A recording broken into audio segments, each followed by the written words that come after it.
Okay, so your first DBQ is going to be on causes of the American Revolution, starting off in period 3. As you guys can see, you have 45 minutes. I suggest timing yourself just to make sure that you can actually write this essay in 45 minutes. You know that the AP test, you get 45 minutes, and then you have 5 minutes to upload the document, and your test is done. That's it. 4 hours turned into 45 minutes. You guys got this. If you don't finish your practice essays in time, that's fine. Just mark it on the side through a comment or something and tell me where you ended. This is just for me and you to know what we need to improve on.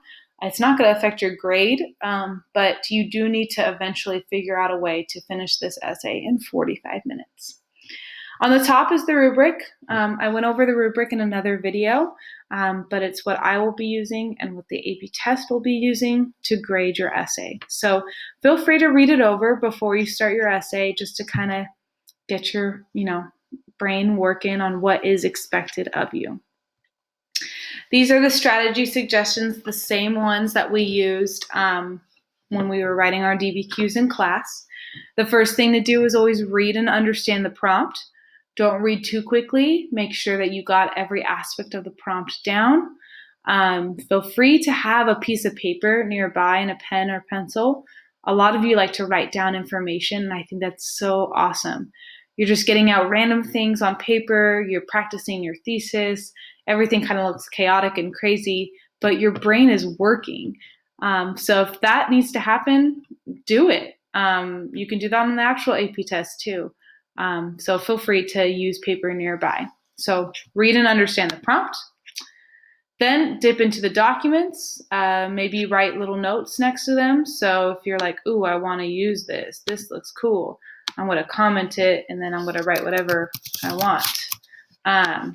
Again, you don't really want to quote, but maybe there's a phrase. Maybe there's an idea that you have while you're reading it. You can highlight it. You can write things next to it, whatever you want. After you've read all the documents, now you plan your thesis. You know that you have to kind of categorize the documents into your little thesis points, which documents kind of go together to support your argument. Try to use all 5 documents. You know that you get full credit, full score if you only use 4, but what if you used one of them wrong? That's why using all 5 might save you just a little bit.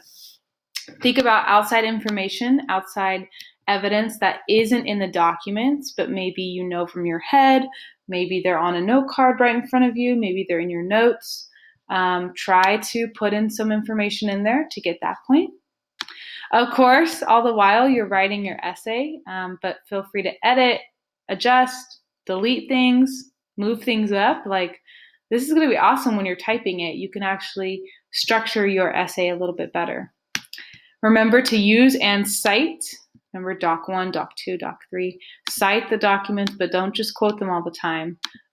Practice sourcing them. Source 2 documents only, and using the overall message of the document to support your point. So, explain the causes of the American Revolution. Why were the American colonists driven to declare war on the British Empire? Boom. Some of you can just answer that without even looking at these documents, but that's the glory of the DBQ, is that they give you all this information.